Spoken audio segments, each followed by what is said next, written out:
Syria से बशर अल असद के शासन का खत्म होना ईरान के लिए सबसे बड़ा झटका बताया जा रहा है। इसराइल ने ईरान के प्रॉक्सी हिजबुल्लाह को लेबनान में कमजोर कर दिया है और हिजबुल्लाह के कमजोर होने से ईरान भी कमजोर पड़ गया है। वहीं अमेरिका में डोनाल्ड ट्रंप फिर राष्ट्रपति बनने जा रहे हैं, जो ईरान के प्रति काफी सख्त रवैया रखते हैं। ये सारी ऐसी चीजें हो रही हैं जिनका असर पश्चिम एशिया में शक्ति संतुलन पर सीधा पड़ेगा।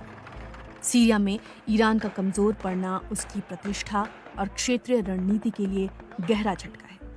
साथ ही इस इलाके में तुर्की को बढ़त मिलना ईरान की बड़ी चिंता। तुर्की को ईरान मध्य पूर्व में प्रतिद्वंदी के रूप में देखता है। तुर्की अजरबैजान का समर्थक है और ईरान आर्मीनिया का।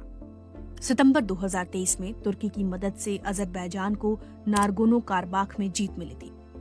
ईरान को यहाँ भी मुंह की खानी पड़ी। सीरिया में आए नतीजे से उत्साहित होकर तुर्की जांगिजूर कॉरिडोर ट्रेड रूट पर नियंत्रण के लिए अजरबैजान का समर्थन कर सकता है। अगर ऐसा होता है तो अजरबैजान और आर्मीनिया तुर्की से सीधे जुड़ जाएंगे और ईरान कॉक्सस से बाहर हो जाएगा। तो अब सवाल यह है कि क्या ईरान कमजोर पड़ गया है? ईरान को पश्चिम एशिया में ऐसी ताकत के रूप में देखा जाता है जो पूरे इलाके में शक्ति संतुलन बनाए रखता है। यानी पश्चिम के सहयोगी सऊदी अरब, इसराइल और तुर्की के दबदबे को ईरान चुनौती देता रहा है। लेकिन अगर ईरान कमजोर पड़ता है तो भारत पर इसका क्या असर पड़ेगा? सऊदी अरब और खाड़ी के अन्य देशों में भारत के राजदूत रहे तलमीज अहमद कहते हैं कि अब इसराइल की योजना पूरे इलाके को लंबे युद्ध में ले जाने की है। अगर ऐसा होता है तो किसी भी लिहाज से ये भारत के लिए ठीक नहीं होगा। भारत को चाहिए कि इसराइल पर दबाव बनाए और उसे रोके। अगर इस इलाके में टकराव पड़ता है तो खाड़ी के देशों में रह रहे लगभग 85 लाख भारतीय नागरिकों को वापस आना होगा। भारत की ऊर्जा सुरक्षा बुरी तरह से प्रभावित होगी। ईरान अगर इस इलाके में कमजोर पड़ता है तो भारत के हित भी कमजोर पड़ेंगे।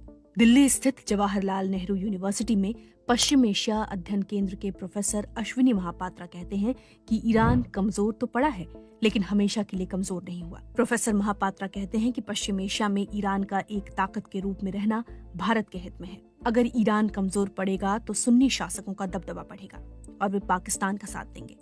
तुर्की का दबदबा बढ़ेगा और वो भी पाकिस्तान की ही मदद करेगा। ऐसे में ईरान ही पश्चिम एशिया में शक्ति संतुलन करता है। प्रोफेसर महापात्रा कहते हैं कि ईरान के जरिए ही भारत मध्य एशिया के बाजार तक पहुंचता है। भारत ईरान में चाबहार पोर्ट बना रहा है।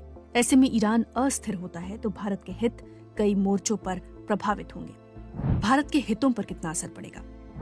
आफताब कमाल पाशा जेएनयू में पश्चिम एशिया अध्ययन केंद्र में प्रोफेसर रहे हैं। प्रोफेसर पाशा मानते हैं कि ईरान की मुश्किलें भले बढ़ी हैं लेकिन उसके पक्ष में भी कई चीजें जाएंगी।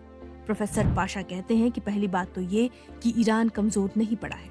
ईरान ने हिजबुल्लाह को 30 अरब डॉलर दिए थे। सीरिया को भी अरबों डॉलर का कर्ज दिया था। अब ईरान ये सारे पैसे खुद को मजबूत करने में खर्च करेगा, अपने परमाणु कार्यक्रम को गति देगा।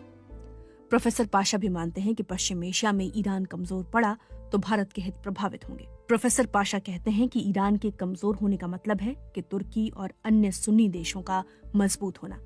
ये स्थिति पाकिस्तान के लिए ज्यादा मुफीद होगी। भारत के लिए मध्य पूर्व में मजबूत इसराइल से ज्यादा मजबूत ईरान की जरूरत है।